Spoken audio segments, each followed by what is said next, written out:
Jeg vil fortelle om høsten 1348.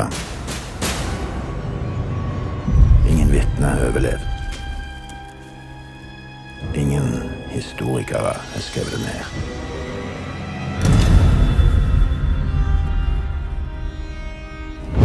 I begyndelsen troede vi, det var vilddyr, som hærgede ude i områderne. Og så opdagede vi den ældgamle offerplads.